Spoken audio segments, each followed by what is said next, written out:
I love you. Well, welcome back, Couch Potatoes, to a very special episode of On the Couch. I am the Green Traveler. And I am the Faceless Leone. This is a podcast about movies and TV. It's about TV today. It is. That's why it's special. Yeah. I finally watched another TV show. Yeah. It's such a rare occurrence for me. It was a long time ago, but I keep on, whenever we talk about streamable television, I think about this interview on CNN from years ago where this guy is like, listen, if you're streaming it, it's not TV. TV is where they broadcast it as a radio signal and then it's accepted from a device. But whatever, that I digress. It's TV. Yeah, I guess from a very technical perspective, it is not TV. Yeah. But that is an old man's perspective, and he's probably gone by now. Yeah, I don't know when this was. It was when I still lived at home, so yeah. Yeah, at the very least, he has quickly changed his mind to adapt with how technology can adapt. Because Disney, in my opinion, has finally done what I need to watch television, which is made up weekly. You know, they release one episode a week. Right. I can come back to it every Friday. It gets me excited. I go into work and talk about it. You know, it builds the tension for the next episode. And then next Friday rolls around, boom, I'm back on the couch, just like, hell yeah, let's watch another Wandavision. Right. Or Mandalorian. Or another show that they've come out with that I can't think of. Falcon and Winter Soldier. Yeah, that's coming next. I'm really excited about that one. I was really excited about WandaVision too, but I hope they don't make another season because I feel like they wrap up the story in one episode or one season really well. And especially with the last episode being titled Series Finale, it'd be kind of annoying if they do another one. Yeah. I hope not. If they do, I hope it's a continuation of that story, but they bring in other characters and stuff. It's a different story. This story is done. But give it another title. If they want to still use these characters, fine. That sounds good. Yeah, but I hope they're done because I really like the story they put forth. Me too. I don't want them to ruin it. Right? Well, for me, they kind of ruined it at the end, but we'll get there. Not too much. It's still good. But it's created by Jack Schaefer. She co-wrote Captain Marvel, and she also, I guess, co-wrote the upcoming Black Widow film, which before WandaVision came out, I will say Black Widow was probably my favorite female character of the MCU, only because it was such a limited pool to choose from. Right. You basically had to choose from Scarlet Witch and Wanda, and the movies just did not use Wanda at all. Yeah. Or Captain Marvel or yeah, I guess that's true. I'm sorry, Captain Marvel. Oh man, I can't even remember the Guardians. Oh, the Guardians of the Galaxy. Gamora, yeah. Yeah, she's Gamora, pretty awesome. But who's Amy Pond from Doctor Who? What's her name? Nebula? Nebula. That sounds right. I'm sorry, guys. I feel Gamora's so bad half-sister. I totally forgot. Okay, but if we're talking strictly Avengers, I guess that's what I was thinking. You have just those two, and they did not use Wanda. Yeah, where the Wasp is a huge part of the Avengers in the comics. Right. The joke there is that she is very tiny in the comics. Yeah. So it's why can't we bring, who is it, Evangeline Lilly? Is that, what's her name? Yeah, she's pretty good as the Wasp too, you're right. Jesus, I forgot about all the women and now I feel bad. But they all have, as you said, they're all very limited in focus. Yeah, in the Avengers movies anyways. Outside of the Avengers, they're not really a big role, so you have such a limited pool to choose from. But now my favorite is Wanda because of how complicated and beautiful her character is, and this story is so sad. It is very sad. It is story about grief. Whew. Also, with these things, I feel like we do have to worry about spoilers a bit more. Yeah, for the past and the show. Yeah, right. Yeah, exactly. So that's gonna make it kind of hard to synopsize what's going on. Right. But we could talk about the format of the show. Yeah, definitely. Yeah, it's the first series of Phase 4 or Act 2 of the Marvel Cinematic Universe. They've had their, what are they calling it? The Infinity Saga for the first 19 to 21 films. Jesus. And those were like, phase 1 through 3. And now we're into phase 4, which is like the next story arc after Thanos. So that makes it really hard to talk about the past of everything. But we're just going to assume basically that the past of the MCU, and we're going to try to talk not spoilers and hope we're not too confusing, I guess. Yeah, I guess so. Yeah. I mean, I'm sure we'll put up a wall because we got to talk what we want to talk about. Yeah, I'll put up a wall. I'll do the post editing. Extra 5 minutes of editing. So because I did really enjoy this show, I do want to mention some of the controversy behind the show kind of up front before we get too gushy about what we loved.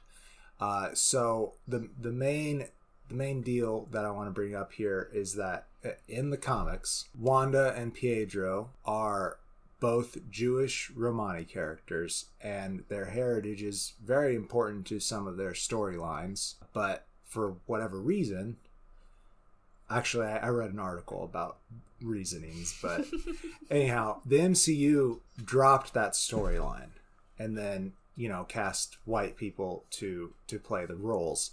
And people, I think rightfully so, were upset about that, especially from this very marginalized people, the Roma people.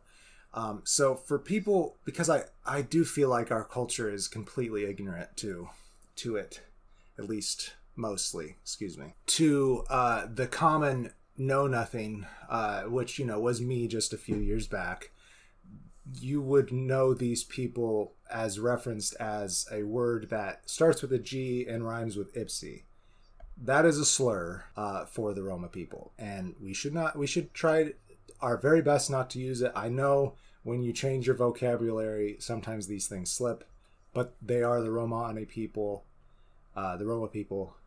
That is the preferred nomenclature. That's who they are.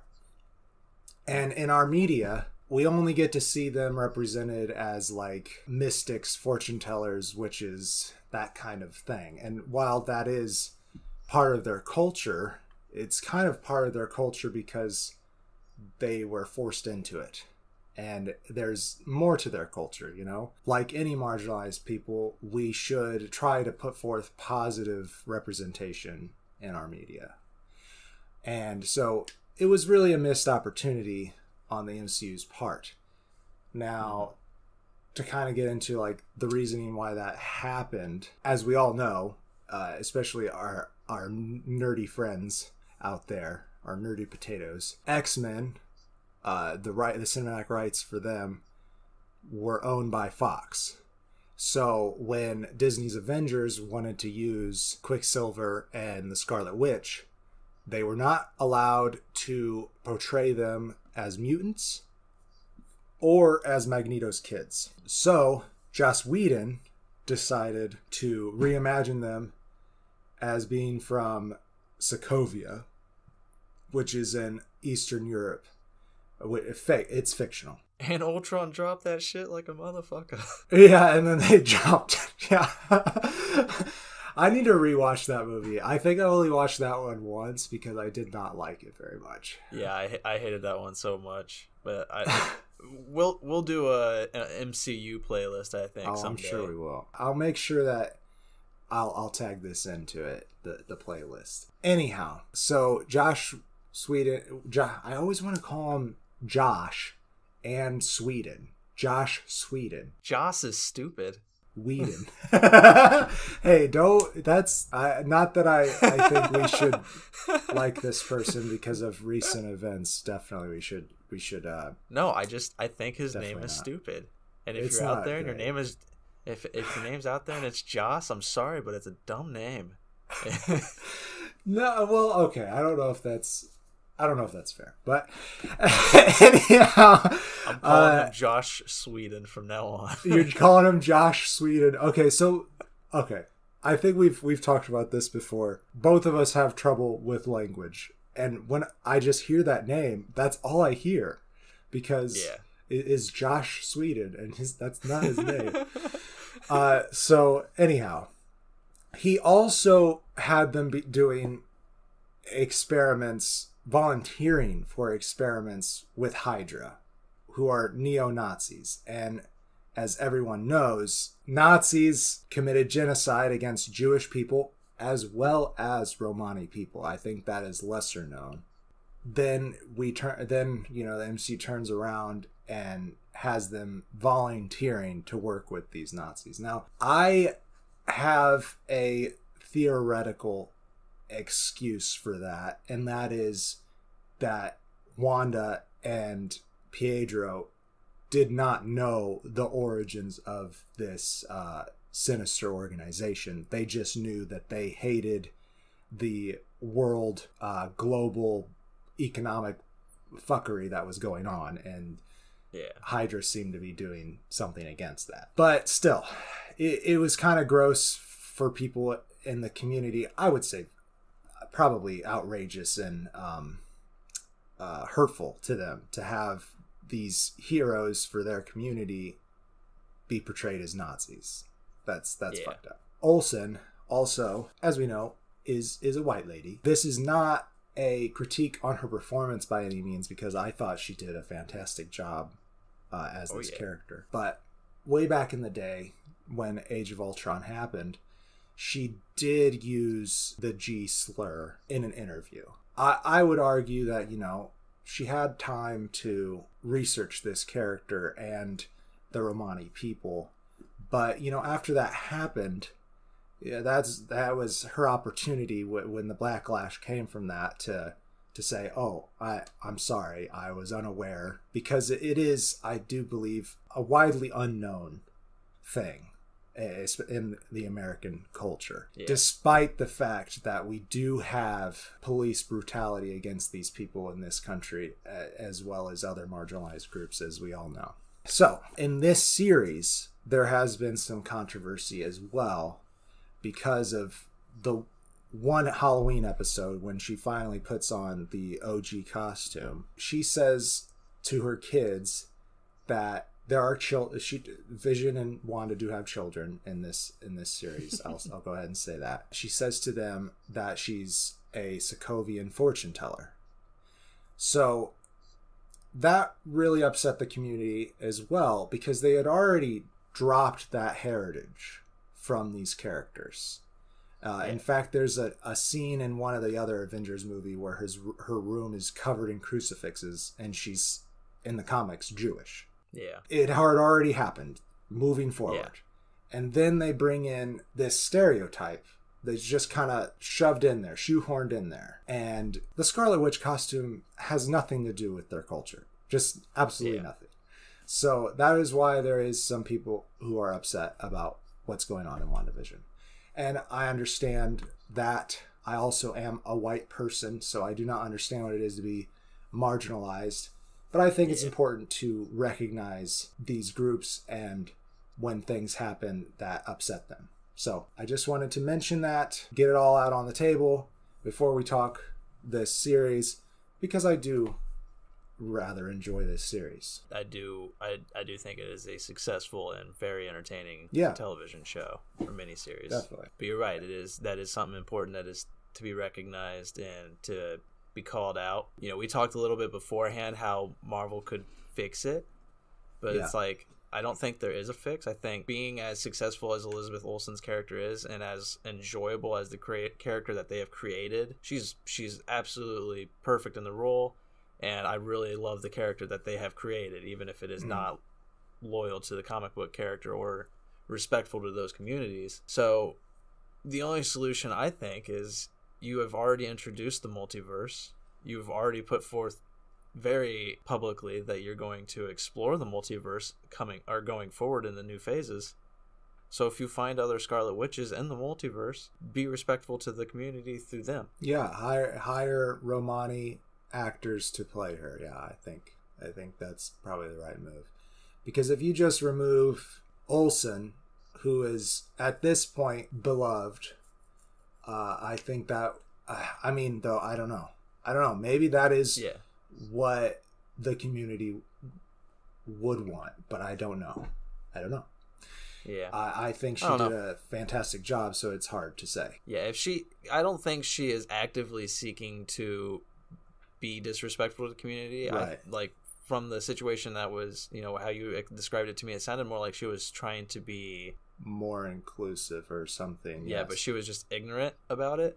Yeah. So it's just like, I feel like if she is overly disrespectful, then sure, yeah, do what Marvel or Disney did to Gina Carano and kick her out of The Mandalorian because she was being overtly disrespectful. Right. But in Elizabeth Olsen's case, it doesn't seem like she's being disrespectful. It seems like she's just still ignorant about the issue. Right. And she just needs to learn and going forward be more respectful. So it's like, I don't think she should be replaced or fired from the position. Yeah, if I may lend some advice across the interwebs to Olsen, just maybe sit down with people in the community, preface that, hey, I know I'm a white person playing a role that is not supposed to be a white person, but this is what has happened. Going forward, how can I do better? I think that is a good solution as well as, like you said, the multiverse thing. And I really do appreciate, because it's freaking hard to do, 20 films long of canonical information, but they could do what it seems like the DCU is doing and just have individual films. And then, when you do that, like we've seen with the Batman movies throughout the eras, you can always just have new cast members in those positions. Yeah. Which I think would be fine if that happened with the MCU, but I do appreciate the hard work that the story writers put in to make it a canonical thing and build up big, huge finale movies. Yeah, and Marvel could do that, but it would have to be what Disney or DC is doing, which is different universes. So it's like Robert Pattinson's Batman is most likely a different universe's Batman than Ben Affleck's, and they can still meet and gain all the get all that extra money from filling the theater seats. Yeah, and also someday, probably 50 years from now, we're gonna have a DC cinematic universe crossover with the Marvel Cinematic Universe. Oh my god, geez. Probably toss in the Teenage Mutant Ninja Turtles just for good measure.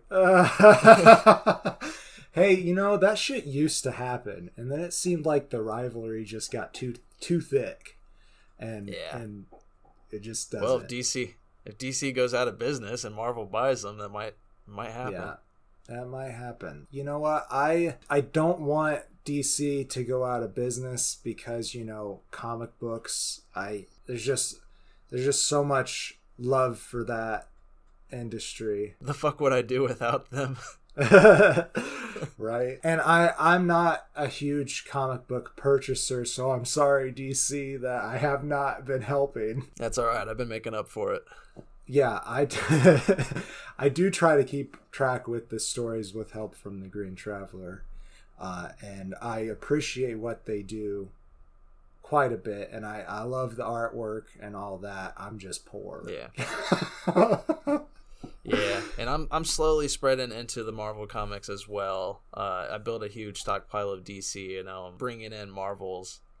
And that said, let's get into the show, because it's been some of the stories that I have bought that are why I was very excited for the WandaVision story is that it's based off of Brian Michael Bendis's Avengers Disassembled and House of M series, as well as Tom King's Vision run. Right. And I haven't read House of M, but I've read the other two.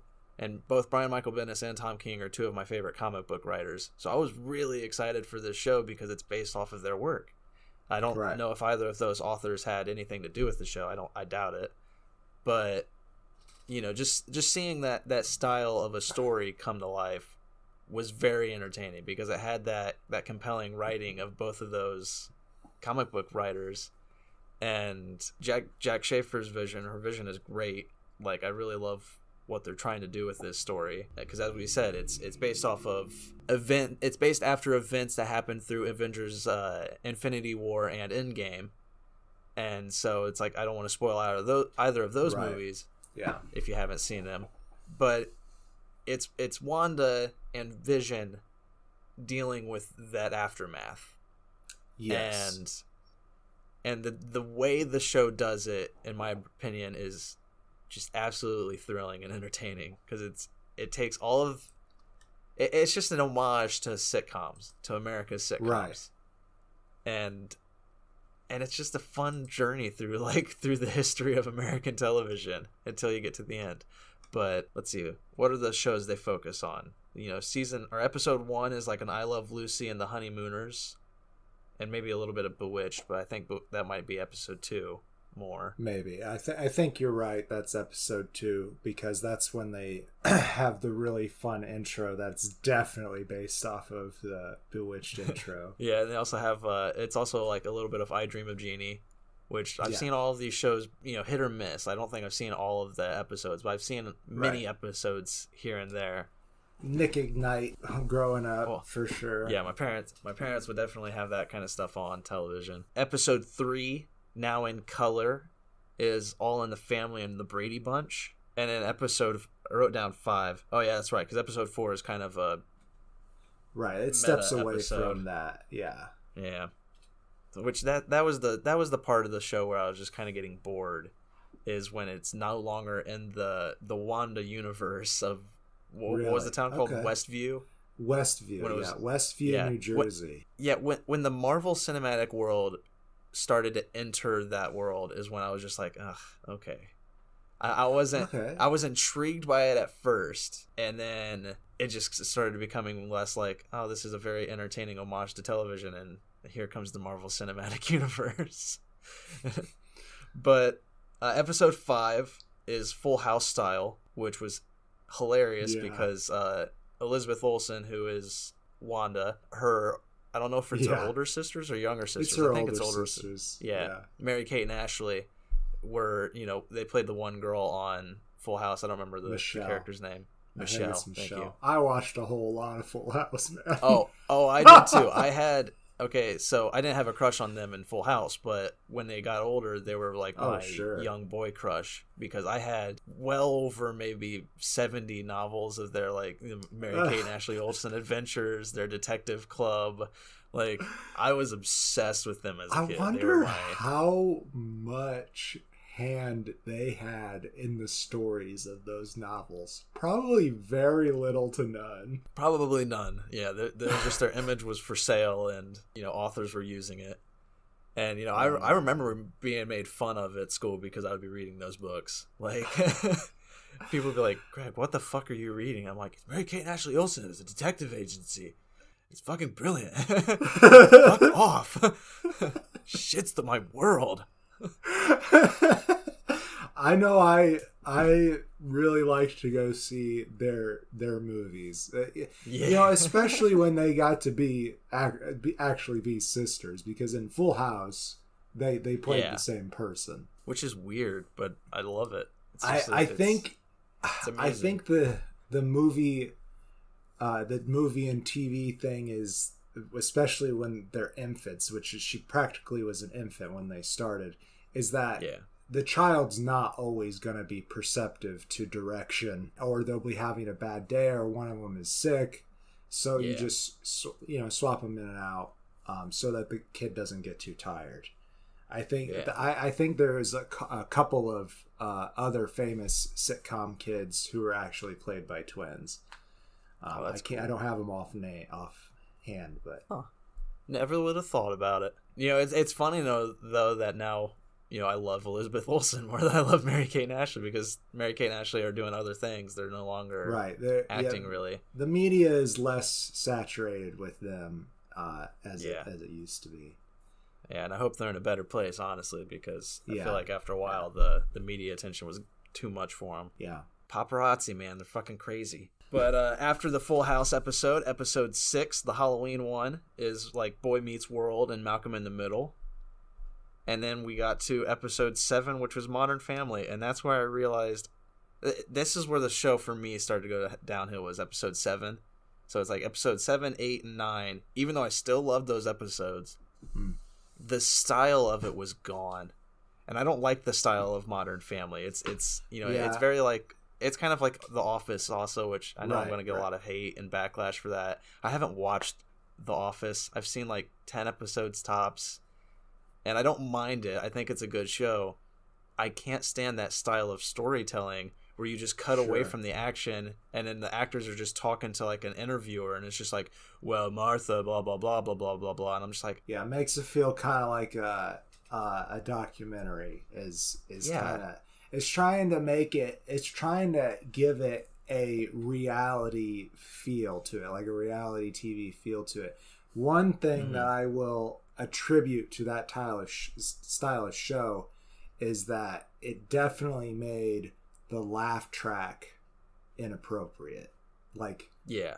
And we definitely have gotten to a point where that's just not necessary. Like like what was cool about the laugh track back in the day was that you knew that there was real people there watching them getting laughs out of what they were doing. And also, you know, when television first started, people's experience with entertainment was live and in person. So it was kind of like a transitional kind of thing in history. So it's really interesting that we get to watch all of that unfold in this series. Yeah, it is marvelous and marvelous. And yeah, I mean that's what made this show very entertaining for me, was watching that journey through television. You know, watching how, you know, everything changed, how, I mean, even Wanda's accent changes throughout and it's a running joke because it's been a running joke since the very first time you see Wanda. You know, she has a very thick accent way back in the movie before Age of Ultron, I think. I saw on the internet somebody called it Russian-ish. yeah. It fluctuates so much and it's so funny. And like, I mean, I feel bad for Elizabeth Olsen because she's a great actor, and I feel like she was getting made fun of a lot for it when it's not really her choice. It's the choice of the director and everything. And also, like, just completely underutilized in those films. I know I'll say it a lot when we get to that playlist because you know we're going to do that. But yeah, she just... I'm very happy that she got this opportunity to flesh out this character because she is a very talented actor. And you know, I would even go so far to say that she's more talented in the acting than her two sisters, at least in my opinion. Well, I mean, I feel like her two sisters got started way too early and weren't able to actually develop as actors. They were just kind of kept as actors, whereas she, you know, went the process of developing, going to school and everything, which I'm sure maybe, you know, I'm talking out my ass. I don't know if Mary Kate and Ashley didn't go to I don't know college for this at all. Their biography. Yeah, but they were started so young that if I feel like they didn't get the chance to hone their skill. Yeah, they were a persona before they were people, really. Yeah. And so I feel like Elizabeth had the better end of it, and that's why she is. I agree with you. I think she's the better actor. And you get to see her act so well in this show because she acts like I Love Lucy. She has that 50s styled female starring role with the elbows at the hips, bent at like 90 degrees. Like her posture throughout the series is great because even when you get to that Modern Family episode, she's all slumpy and like, I don't want to be a parent today. She has some really good physical choices. I like it. Yeah, she was brilliant, and I mean, so was Paul Bettany. He plays Vision.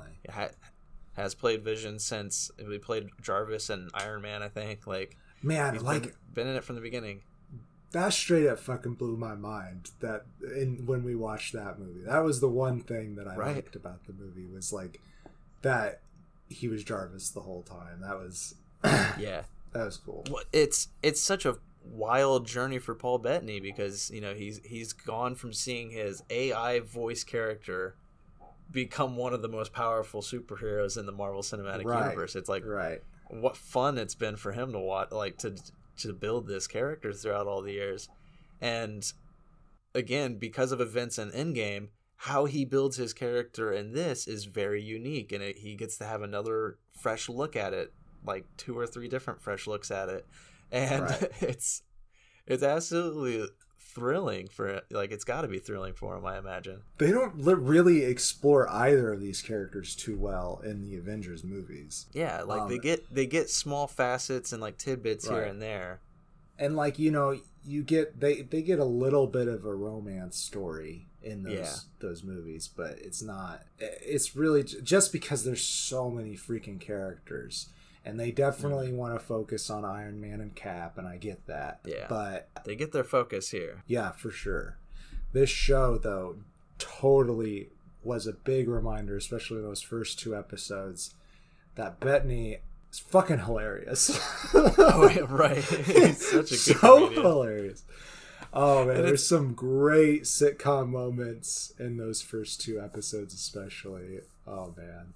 I loved it. And it's so funny that it's like I think my first run in with Paul Bettany in regards to watching him on television, I think it was in the Da Vinci Code when he plays the albino assassin. Oh man, what a weird!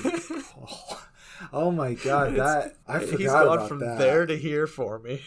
Yeah, for me it was definitely, I was gonna say the wrong movie title, A Knight's Tale. I think that was really my first exposure to him. So my first exposure to him was funny. Honestly, I might have seen that first too. I'm not sure. Yeah. So in that he plays a herald or a crier or whatever you want to call him. To Geoffrey Chaucer, isn't he? Yeah, he is. Yeah, he's Chaucer, which is really funny. Also, because I mean he just plays this drunk gambling idiot kind of who's just good with words, and he was definitely the right choice for that one, for sure. As well as Vision. I mean, he's just got such a big range. He can do whatever he wants. He's such a lovely actor. I think the only other character that we should, well, I mean, we'll talk other people obviously, but the only other major character we should talk about is Catherine Hahn, who plays Agatha. The nosy next door neighbor of all television shows. She kind of also like Wanda's best friend in this strange world that they're living in. And she just always pops in at kind of inconvenient moments, and she just always just misses them using their powers. Or there's this great bit throughout the especially the first half of the show where Vision, while he's in the house, looks like Vision, but if people are over or if he's going to work because he has a 9 to 5, he looks like Paul Bettany. It's hilarious. So like there'll be moments where all of a sudden Agatha walks in, he's like, oh, pulls up the paper. Holds up real fast. Yeah, and then finally the makeup's gone all of a sudden. And it's good stuff. And it's amusing too because a lot of that is practical, the makeup's on his face. But I watched an interview of him recently where he mentioned that his ears are digitally removed for the Vision makeup. So in reality, he's sitting on stage, like he's on set in full makeup and in just 2 white ears just dangling out. So they don't put the red makeup on his ears either? There's just his white ass ears. Yeah, well, he initially, because Vision doesn't have ears. So initially they would just cap them, but he couldn't hear anything because, you know, it's so close over your head and it's just like a giant it can't pick up cues piece. like I don't know what that. to call it. Yeah, so eventually they just prosthetic pieces. And eventually I guess they just determined it was going to be cheaper and easier to just digitally remove them. But I mean, cheaper as in like, you know, $1,000 to remove 1 ear. Right. So so going back to Agatha, Catherine Hahn, oh my god, she is so funny. I mean, I already knew hilarious. She was funny, but like she does the stereotypes in a way that, you know, is like ironic and not necessarily making fun, but like, hey, I'm doing this thing. And it just makes me laugh. Right. Man. It feels on purpose. It feels like a performance, and it's wonderful to watch. Right. And yeah, she's always complaining about her do nothing husband Ralph. You find out at the end is his real name is Ralph Boner, and that is just great. Like it's such a stupid joke, but when you see it, how it's performed, you're just like, Ralph Boner. That's hilarious. So you said that you thought that we should only really talk those three characters before the wall, but I do want to mention that they do bring in Kat Dennings' character, Darcy Lewis, and some other MCU characters like Jimmy Woo, who, mistake me if I'm wrong, played by Randall Park. He's in the Ant-Man series, right? He might be. I'm honestly not sure. Because I could have sworn he is... the one movie that I remember seeing him in is called Always Be My Maybe. Yeah, he was in Ant-Man and the Wasp as Jimmy Woo. He's the FBI character that kind of comes in and is his parole officer. Yeah. No, I mean they also bring in Sword, which I guess comes from the Agents of S.H.I.E.L.D. series, which has been expanded on in the Agents of S.H.I.E.L.D. series, I should say. I mean, it comes from the comic books, obviously. Which kind of seems like they're going to use it to replace S.H.I.E.L.D. in maybe the upcoming movies, because it kind of seems like S.H.I.E.L.D. disbanded and disappeared because of the events of the MCU and whatever. It's starting to get hard to figure out where everything's at if you're not watching everything. Right, yeah, you got to watch everything, and like we said, 20 freaking movies. That's hard to keep all that in your head. So I'm surprised the writers can do it. I'm sure they have like a giant flow chart somewhere. They have like a whole building that's dedicated to just a flow chart of the MCU facts and timelines. But I've watched all the movies, but I've only watched like the first 2 or 3 seasons of Agents of S.H.I.E.L.D. It just kept going, and I was like, I kind of thought it was just a wrap, going to be a quick story, but they just kept building onto it. I'm just like, I can't keep with this show. Yeah, I was kind of surprised at that, because the first, I thought the first season was pretty good, and but when I finished watching that first season, I thought, okay, they could go either way with this. They could either pull the plug or give it another season. Then I really didn't like the sophomoric season, and I kind of dropped it at that point. But like you said, it must have picked up because they keep on going. But I feel like WandaVision's the way to go, or the style of WandaVision, I mean, because just one short, concise series, you get your story in there. It's very unique. It's very impactful. It's a lot of fun to watch. And now you move on to Captain America, Captain Falcon and the Winter Soldier, and it's just like, all right, there we go. The next show, you don't have to keep building a long story. It gets tiring after a while. It's the same thing with like the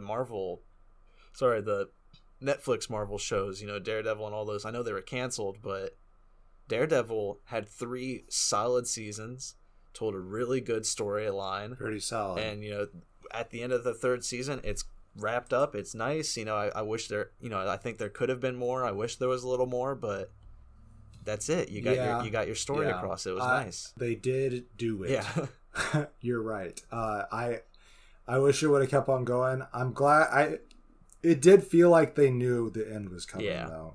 Because I feel like that last storyline they did in that show was something that they had planned for like several seasons later. Definitely. And they had to up it up. But they did it well.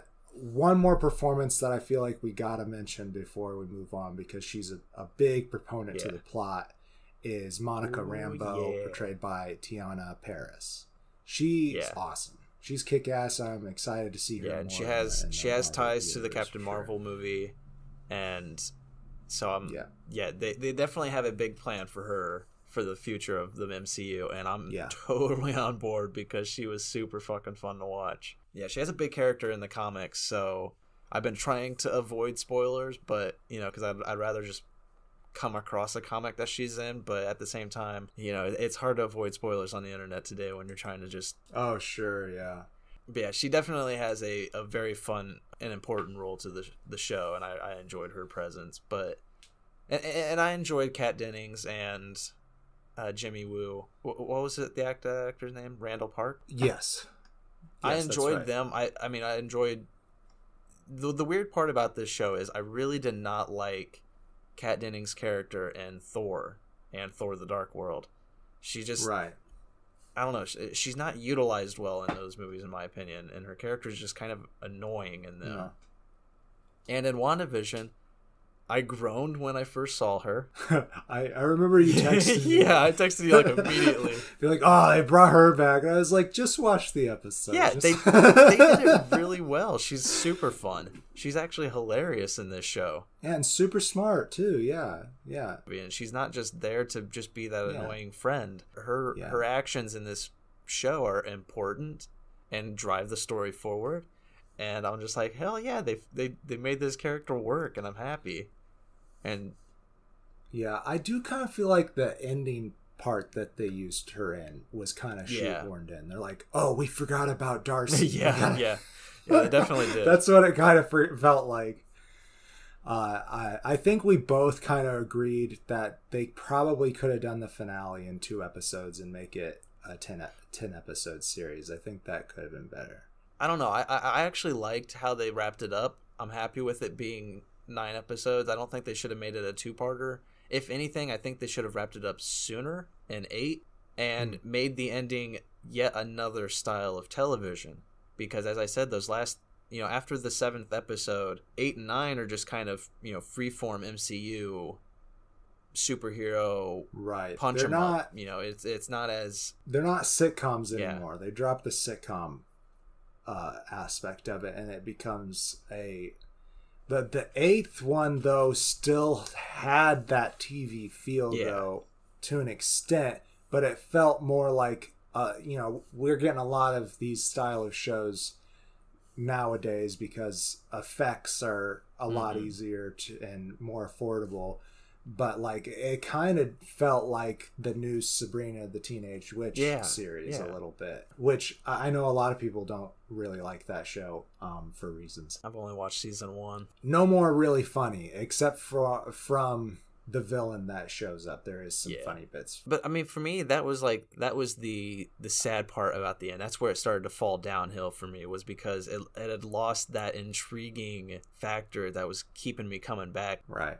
I would sit there the next week and be like, I wonder what the next show they're going to do, like what they're going to reference. And it's like, oh, I bet they're going to do Malcolm in the Middle or something like that, and then seeing it, I'm like, fuck, they open up with the intro and I'm like, fuck yeah, it is Malcolm in the Middle. I nailed it, and it's just like, nice. But it's just like, that was the fun for me, I mean, the story itself is very entertaining and very intriguing. And obviously I enjoyed those last 3 episodes. But it just didn't have that extra intriguing factor of being an homage to something that I was just like, how are they going to do this? How are they going to incorporate it? The homage died. It was what it had to be. And I do respect its finale and what it sets up for the MCU going forward.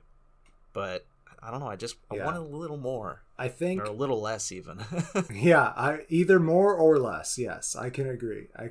And I think, you could probably have that argument for any show that you're in love with. But I do think that at that point, that the reason for the story, why it still works, even though we miss the homage to sitcom in those last couple of episodes, it works for the story because at that point, oh no, you know what? That might be spoilers, but I think we're about to put up a wall. I want to say one last thing: amazing ensemble cast, who includes the great Deborah Jo Rupp. I hope I said her name right. From that 70s show and many, many other things. When she popped on the screen, I was like, I'm so happy she's in I was too. And then she was only in it for that first that second episode, I think. Yeah. And then, no, it was the first episode. And then she had a 5-minute bit part at the end. Yeah, that was her big episode. You're wasting a character that you could have utilized so well. Really could have. I think that her name is Mrs. Hart. And I think that she was supposed to be a mislead, a red herring. Yeah, there were so many red herrings. Yeah, a lot of red herrings in this show. The small part that she was in was so enjoyable. I love her just as a human being. She's just hilarious, and just her personality just fits in with that 50s to 70s sitcom it just fits so well. I'm just so glad that they got her to be in it. But like I said, the rest of the cast, great job. Hats off. Yeah. You want to build a wall? Yeah, let's build a wall real quick. Yeah, so there's spoilers up ahead. You're going to want to go around them. You're going to want to head to 55 minutes, 55 seconds here. What do we want to talk about first? It was Agatha all the time. Agatha all the time, yeah. I loved when they threw that slide up. That was hilarious. Yeah, that was another thing. They have advertisements throughout the first few episodes, and those advertisements are just like really brilliant in regards to storytelling, because when you find out it's Agatha all the time, a lot of those advertisements kind of just start making sense when you think back on them. I was like, oh yeah. And I don't know, I don't have any specific examples, and I don't kind of want to spoil anything, but I mean, even though we're behind a wall, but like, I don't know, it's just their storytelling around Agatha was so fun, because for the first few episodes, I'm like, I think she has more of an involvement than you think. Oh, sure. Because she is the noisy neighbor, and as Wanda even mentions, she always just shows up whenever we want something. And, you know, it's just like she pops up and she has exactly what they want. And so it definitely feels like she is a red herring at first, because they're throwing out so many red herrings. If you're a huge nerd and you're paying attention to Easter eggs, you know, there's a lot of Mephisto jokes. Which that would have been cool. Yeah, that would have been really cool. That would have been really cool, but I like what they did. Yeah, I definitely do too. I do. But she feels like a red herring until this moment with Vision, where she has an interaction with Vision that kind of destroys that, and you're like, oh, yep, she's not the villain. She can't be. You think that she is just another citizen trapped, and you're just like, okay, she's not the villain. I've been wrong all along. You know, it's like when the Harry Potter kids constantly think it's Snape, and then at the end they find out it's somebody else. It's like, oh, sorry, Snape, you are just weird, though, you know. Spoils for that, man. It was Snape all along. It was Snape all along. So, her character's real name, Agatha, was just a ploy to fit into this world, is Agnes Harkness. And in the comic books, she's kind of Wanda's tutor in witchcraft. Yeah. But that's pretty much all I really know about her. Maybe she started off as a villain. I don't know. Yeah. But she does make a great villain, and, you know, parallels, because her powers are similar to Wanda's. Yeah. She's a lesser witch in a way. But at the same time, she's not lesser in terms of power, just in terms of, I guess, meaning to the universe's structure. You find out that the Scarlet Witch has like a huge importance to the course of the universe. Right. And it's the first time that they dropped the name Scarlet Witch too in the series, in the MCU series. I don't want to get too far into that, because I want people to kind of get to discover that one a little bit, I think. But she does. So I don't think we really mentioned that there are twins. You know what I think we can do, because I think it is widely known to the nerdverse that Wanda has the ability to just straight up fucking change reality. Yeah. And so what is going on, what the story is that she's created this bubble around this town and has made a perfect little universe for her and Vision to live perfect in, American sitcom. Because the world's just... Yeah, exactly. Because what has been going on in the world is just too tough. Yeah, there's so much grief in her life that she is just drowning in that sorrow, so that she just, you know, she just explodes and creates this whole bubble universe. And and they call it the Hex. Yeah. And it's kind of what they refer to it as in the comic books, like her abilities and stuff. She puts hexes on people, and it's usually like to control them in a way, and that's what she is doing with the people in Westview, which is scary. That's one thing I loved about this show, and again, I loved it about Avengers Disassembled, and I mean, I assume I would love House of M. I haven't gotten there yet, but I love exploring a hero who loses so much that they become the villain. And like, because it's a good story. Yeah, they definitely explore how villainous Wanda is. The problem is, by the end of the show, episode 9, she's kind of walking away, and they're like, they'll never know how much, there's somebody who's talking to Wanda about the villagers, and she's like, they'll never know how much you sacrificed for them. And it's like, no, she fucking tortured them for days. Right, right. She even acknowledges that, though. Wanda's like, no, they're never going to see me for anything other than what I did to them. And that's perfectly right, in my opinion. Yeah. In the future, she can atone for it, but immediately after the fact, she's a villain without disregard. Like, oh, definitely. And I loved that. I did too, and just their chemistry together too as rivals, her and Agnes. That is great, just fucking brilliant. Yeah.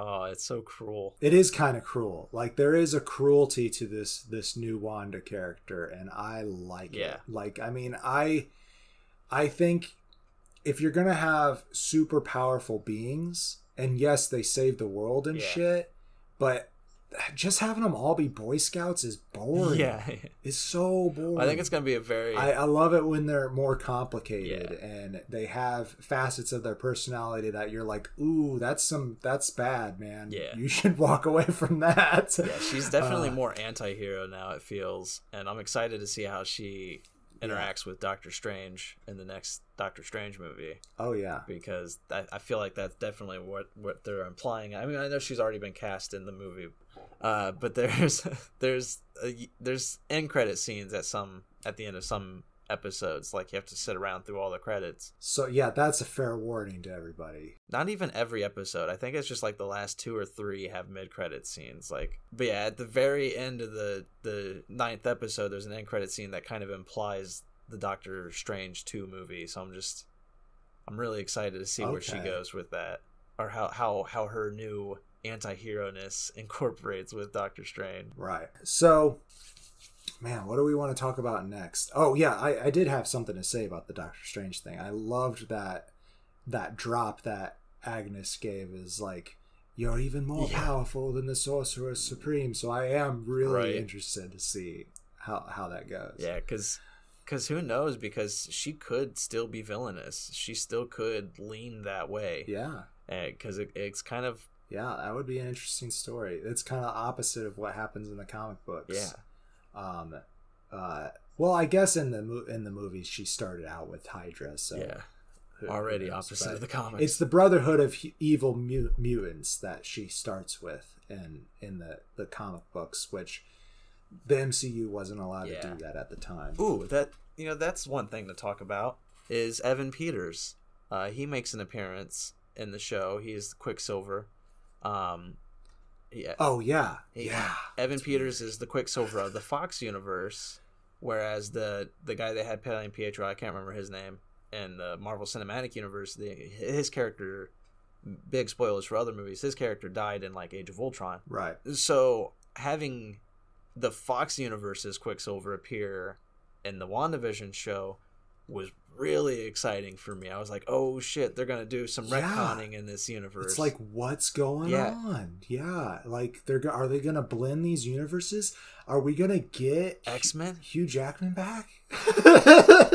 And how they end that story is kind of disappointing for me. But I have a theory, my own personal theory. I haven't looked into other fan theories. This is just what I was thinking. And we're behind a spoiler wall, so I'm sorry if you haven't watched the show, go out and watch it before you hear me say this. You find out that this guy, Evan Peters, who is portraying her recasted dead brother of Pietro, which they keep on joking at, it's pretty good. That he's just been recast, and I'm just like, I love it.